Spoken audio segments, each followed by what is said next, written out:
I have the privilege of introducing the next session of this conference. I'm Arien Mack. I'm editor of Social Research, which was the journal started by the professors from the University in Exile in the early 30s, and I'm a professor of psychology at the New School for Social Research. I first want to add, before I say anything, want to just add my thanks to the thanks that were extended by Simon Critchley this morning to both Puyan and Rezvana for the extraordinary dedication they had and the effort they put in to make this event possible. They were wonderful, and it was a pleasure to be able to work with them. I also need to thank the two people who work with me who also lent a great deal of support to making this happen, and that's Kara Schlesinger and Roberta Sutton.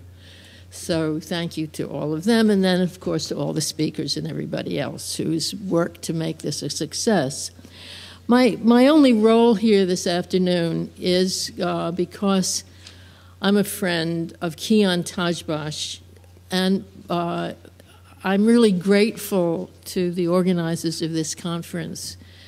who, when I first heard about it and they came to talk to me, I was enthusiastically in favor of seeing this happen, but asked if they would please dedicate it to Kian, and they were really, they did, and so I am grateful, and I am sure that many, many other people around the world are grateful who know Kian and know the story. Kian was my colleague at the New School from 1994 to 2003, although I didn't get to know him until 1999 when someone suggested I speak with him about what I hoped would be a trip to Iran.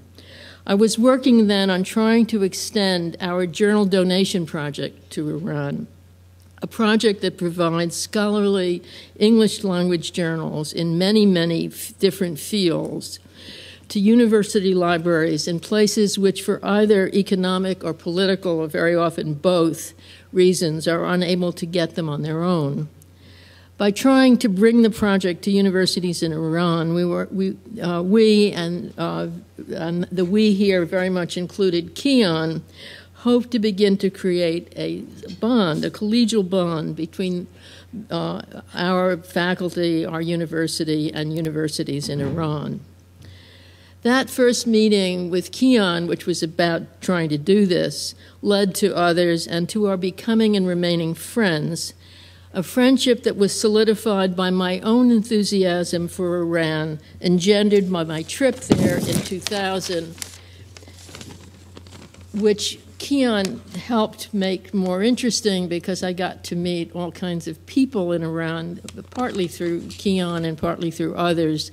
who were as moving in their way as my first trip to Eastern Europe, which I took with Andrew Arado, who's here in the audience, when I first met, through Andrew, some of the dissidents, particularly in Warsaw.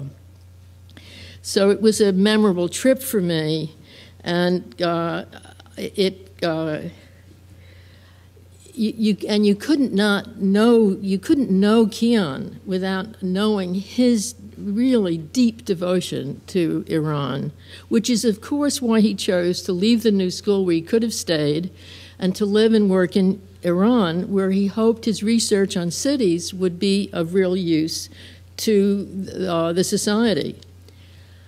I last saw Kian when he visited in New York City after he was released from Avon Prison, where he had been held in solitary confinement for 4 months following his arrest in 2007. It was a very painful meeting in some way, although wonderful at the same time. It had been a horrendous time for him, and it was very difficult for him to talk about it without breaking down. In fact, because it was so hard for him and for his wife and his then very new baby daughter, it was not easy for me to understand his decision to remain and stay in Iran after he got out of prison. And he made that decision, I think,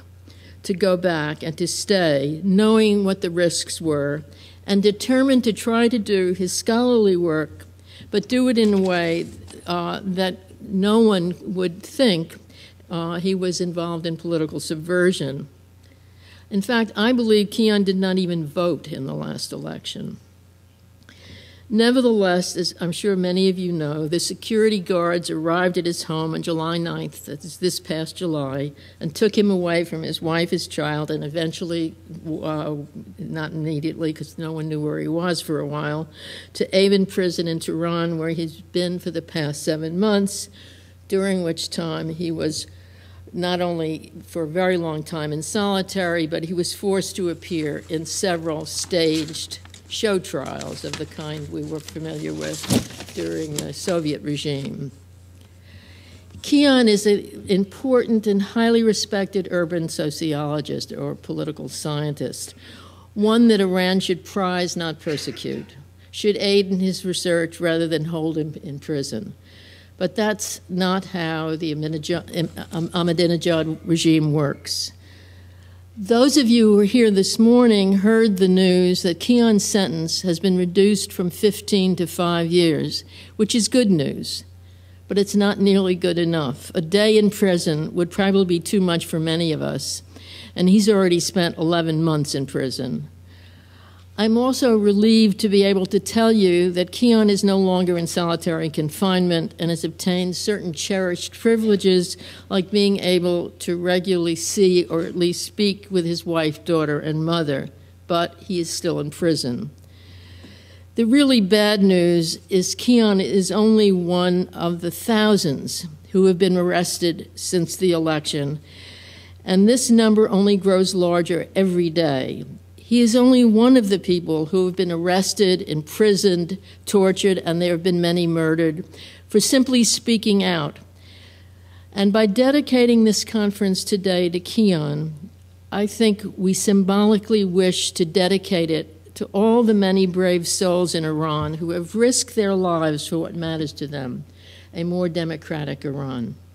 And now I think we have the privilege of seeing a film that was put together about Keon, after which the substance of the session will begin. And because I want to get off the stage and not come back, I'm going to introduce the moderator of the next session, who will begin his task when the film ends, and that is my colleague Jeffrey Goldfarb, who is the Michael Gellert Professor of Sociology at the New School for Social Research and author of a number of books, the most recent of which is The Politics of Small Things. Thank you.